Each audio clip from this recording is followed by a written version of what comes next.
নমস্কার বন্ধুরা, তথ্যমিত্র ইউটিউব চ্যানেলের পক্ষ থেকে আপনাদের সবাইকে স্বাগত। আজকে এই ভিডিওতে আমরা আলোচনা করব ত্রিপুরায় সরকারি কর্মচারীদের আরও একটি অত্যন্ত গুরুত্বপূর্ণ খবর সম্পর্কে, এবং যে খবরটি হলো কেন্দ্রীয় হারে সুযোগ না দিয়ে প্রচার চলছে বিজেপির। অর্থাৎ বিজেপির নেতা মন্ত্রীরা তারা কিন্তু প্রচার শুরু করে দিয়েছেন যে ত্রিপুরাতে প্রত্যেকটা শিক্ষক কর্মচারী তারা কেন্দ্রীয় হারে সুযোগ সুবিধা পাচ্ছেন। এরকমই খবর কিন্তু উঠে আসছে এবং এটা জানিয়েছেন অঞ্জন রায় চৌধুরী।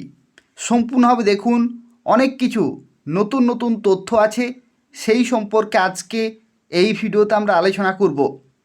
তো দেখুন, রাজ্যের শিক্ষক কর্মচারীদের কেন্দ্রীয় হারে সুযোগ দেওয়া হয়েছে বলে পশ্চিমবঙ্গে গিয়ে প্রচার করছেন বিজেপির নেতামন্ত্রীরা। ত্রিপুরায় 2018 সালের বিধানসভা নির্বাচনের আগে দেওয়া প্রতিশ্রুতি মোতাবেক সমস্ত দাবি দাওয়া মিটিয়ে দেওয়া হয়নি, কিন্তু সপ্তম বেতন কমিশন দেয়া হয়েছে বলে প্রচার হয়। এখনও তো পশ্চিমবঙ্গে গিয়ে এমন প্রচার করা হচ্ছে বিজেপির তরফে। কেন্দ্রীয় হারে সুযোগ না দিয়েই কিন্তু প্রচার চলছে বিজেপির নেতামন্ত্রীর। সাংবাদিক সম্মেলনে বললেন দিগ্বিজয় ভবনের টিইসিসি মহাসচিব অঞ্জন রায় চৌধুরী। সাংবাদিক সম্মেলনে 17% বকেয়া দিয়ে থাকার কারণে আর্থিক বঞ্চনার হিসাব দিয়েছেন তিনি।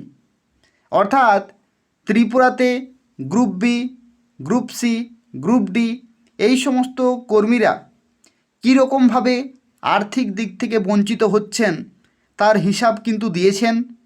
এবং একজন গ্রুপ বি কর্মচারী বেসিক পে যাদের 37,600 টাকা, তারা প্রতি মাসে 6,392 টাকা কম পাচ্ছেন 17% ডিএ ব্যবধানের কারণে।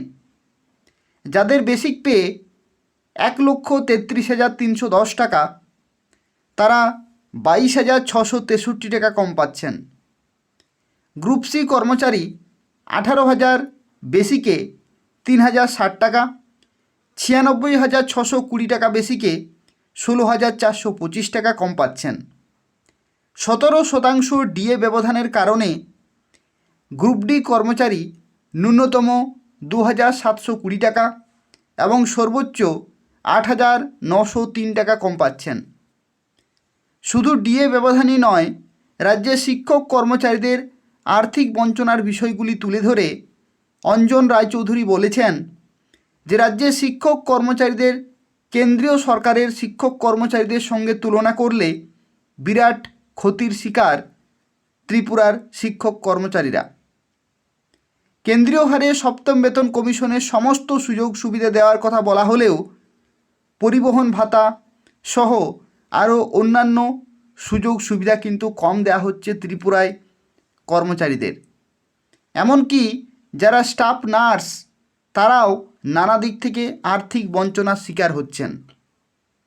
কেন্দ্রীয় সরকার যেখানে 58% ডিএডিআর প্রদান করছে, সেখানে ত্রিপুরাতে মাত্র 41%। অনিয়মিত কর্মচারীদের নিয়মিতকরণের প্রতিশ্রুতি দেওয়া হয়েছিল, সেই প্রতিশ্রুতিও রক্ষা করা হয়নি। শুধু তাই নয়, এসএসএ শিক্ষক কর্মচারীদের যে প্রতিশ্রুতি দেওয়া হয়েছিল তাও রক্ষা হয়নি। টেট শিক্ষকদের চাকরির প্রথম দিন থেকে রেগুলার পে স্কেল দেওয়ার ত্রিপুরা হাইকোর্টের রায় কার্যকর করার দাবি জানানো হয়।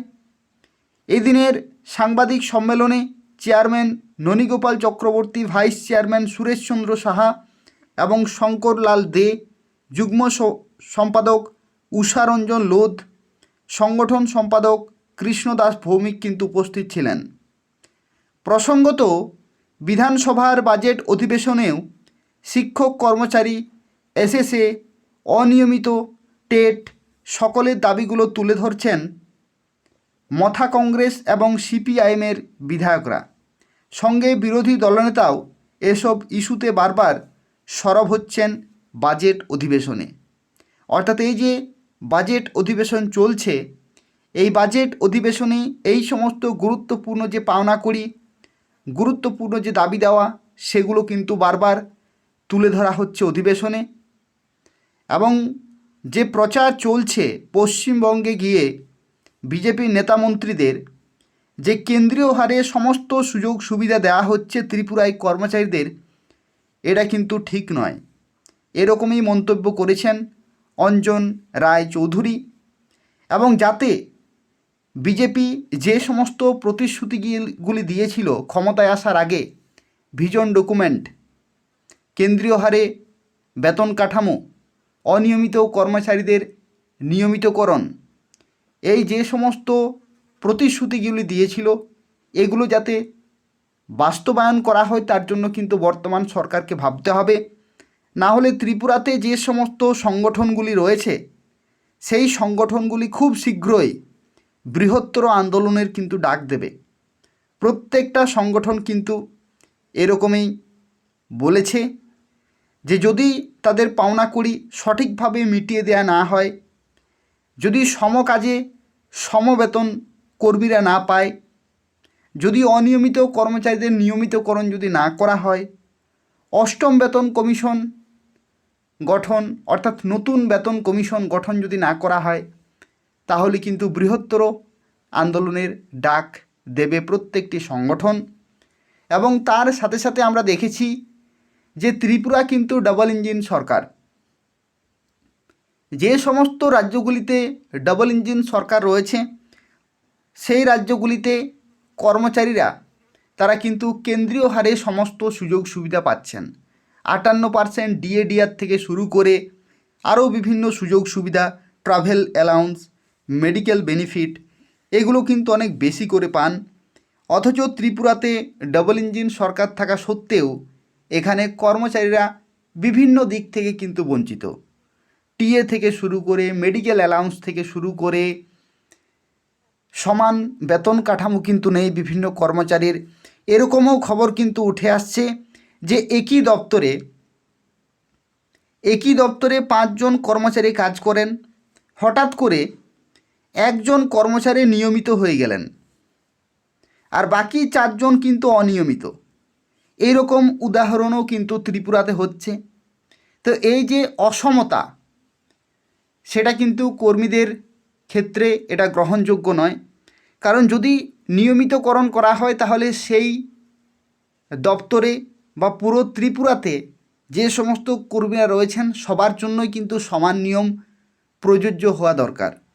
অথচ ত্রিপুরাতে আপনারা দেখেছেন হয়তো যে নতুন খবর, যেখানে 5 জন কর্মচারী, তার মধ্যে হঠাৎ করে একজনকে নিয়মিতকরণ করা হয়েছে আর বাকি 4 জন অনিয়মিত কর্মচারী। তো এই যে ধরনের কাজগুলি হচ্ছে ত্রিপুরাতে, সেগুলো কিন্তু মেনে নেওয়া যায় না। প্রত্যেকটা কর্মচারী বুঝতে পারছে যে তাদেরকে কীরকমভাবে বঞ্চিত করা হচ্ছে বর্তমান সরকারের দ্বারা। এবং প্রত্যেকটা কর্মচারী আগামী যে ভোট বা যে নির্বাচন, সেই নির্বাচনের যে ভোট বাক্সে প্রত্যেকটা কর্মচারী কিন্তু জবাব দেবে। তো সেই যে দিন, জবাব দেওয়ার দিন, সেই দিনের অপেক্ষায় কিন্তু থাকতে হবে বর্তমান বিজেপি শাসিত ত্রিপুরা সরকারকে। কোনোভাবেই যদি বঞ্চিত করা হয় কর্মচারীরা, তারা কিন্তু জবাব দেবে ঠিক সময়ে। শুধুমাত্র অনিয়মিত কর্মচারী, চুক্তিবদ্ধ কর্মচারী বা রেগুলার কর্মচারী নয়, তার সাথে সাথে ত্রিপুরাতে যে সমস্ত বেকার যুবক যুবতীরা রয়েছেন প্রত্যেককে কিন্তু বঞ্চিত করা হচ্ছে। যদি আমরা দেখি যে স্পেশাল এক্সিকিউটিভের যে নিয়োগ, সেই নিয়োগ কিন্তু দীর্ঘদিন ধরে ঝুলে আছে। এরকমও খবর আসছে যে বিজেপির বিভিন্ন নেতামন্ত্রীরা তারা কিন্তু টাকা নিচ্ছেন বিভিন্ন বেকার যুবক যুবতীদের কাছ থেকে। এমনকি পুলিশ আধিকারিক পর্যন্ত তারাও কিন্তু টাকা নিয়েছেন চাকরি দেওয়ার আশায়। স্পেশাল এক্সিকিউটিভ দীর্ঘদিন ধরে কিন্তু এটা ঝুলে আছে। এমনকি ত্রিপুরাতে বিভিন্ন দপ্তরে, শিক্ষা দপ্তর, স্বাস্থ্য দপ্তর, পুলিশ বিভাগ, বিভিন্ন দপ্তরে কিন্তু বহু শূন্যপদ রয়েছে। বছরের পর বছর বহু কর্মচারী অবসরপ্রাপ্ত হচ্ছেন, অথচ সেই সমস্ত শূন্যপদ পূরণের কোনো চিন্তাভাবনা বর্তমান সরকারের নেই। যদি আমরা দেখি যে TPSC Tripura public service commission, যদি আমরা দেখি টিআরবিটি, এই সমস্ত যে ওয়েবসাইটগুলি রয়েছে, এছাড়াও জিআরবিটি রয়েছে, পুলিশ বিভাগ রয়েছে, যে সমস্ত গুরুত্বপূর্ণ ডিপার্টমেন্টগুলি রয়েছে বা গুরুত্বপূর্ণ যে নিয়োগের যে সমস্ত কমিটিগুলি রয়েছে, সেই যে ওয়েবসাইটগুলিতে দীর্ঘদিন ধরে কিন্তু নিয়োগের কোনো নোটিফিকেশন নেই। যদিও দু একটি নোটিফিকেশন বেরোয়, সেগুলো চুক্তিভিত্তিক, অনিয়মিত কর্মচারী এবং অল্প সংখ্যক শূন্যপদে নিয়োগ করা হয়। কিন্তু ত্রিপুরাতে দীর্ঘদিন ধরে যে একটা হিউজ রিক্রুটমেন্ট হলো, সেই রকমের নিয়োগের নোটিফিকেশান কিন্তু দেখা যায় না।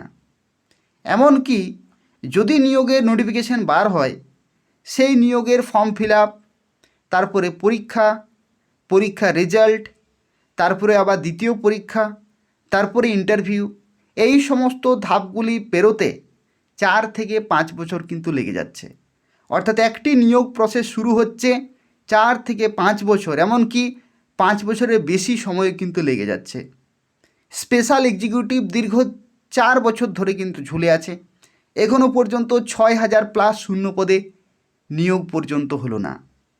তো এই সমস্ত দিকগুলো কিন্তু বর্তমান সরকারকে ভাবতে হবে, শুধুমাত্র কর্মচারী নয়, যাতে নতুন নতুন বেকার যুবক যুবতী তারাও যাতে বিভিন্ন দপ্তরে চাকরি পায়, সেদিকেও কিন্তু লক্ষ্য রাখতে হবে। কারণ দিনের পর দিন তাদের বয়স কিন্তু পেরিয়ে যাচ্ছে। বিভিন্ন চাকরি ক্ষেত্রে বয়সের লিমিট রয়েছে, 18 থেকে 40 আছে, 18 থেকে 30 আছে। তো সেই যে বয়সের লিমিটগুলি সেগুলো কিন্তু পেরিয়ে যাচ্ছে। তো যাতে সঠিক সময়ে প্রত্যেকটা বেকার যুবক যুবতী কর্মসংস্থানের সুযোগ পায়, সেগুলো কিন্তু বর্তমান সরকারকে ভাবতে হবে। তাই হচ্ছে অত্যন্ত গুরুত্বপূর্ণ একটি খবর।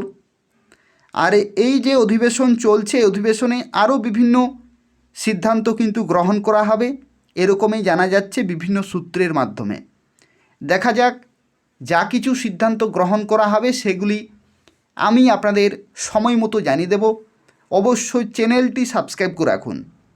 অর্থাৎ এই যে তথ্যমিত্র চ্যানেলটি দেখছেন, এই তথ্যমিত্র চ্যানেলটি সাবস্ক্রাইব করে রাখুন। ত্রিপুরার প্রত্যেকটি গুরুত্বপূর্ণ চাকরির খবরগুলি, অনিয়মিত কর্মচারী, চুক্তিবদ্ধ কর্মচারী, ফিক্সড পে, রেগুলার প্রত্যেকটি কর্মচারীদের গুরুত্বপূর্ণ খবরগুলি, মহার্ঘ ভাতা সংক্রান্ত, অষ্টম বেতন পে কমিশন সংক্রান্ত প্রত্যেকটি খবর আপনারা এই চ্যানেল থেকে পেয়ে যাবেন। অবশ্যই চ্যানেলটি সাবস্ক্রাইব করে রাখুন। ধন্যবাদ।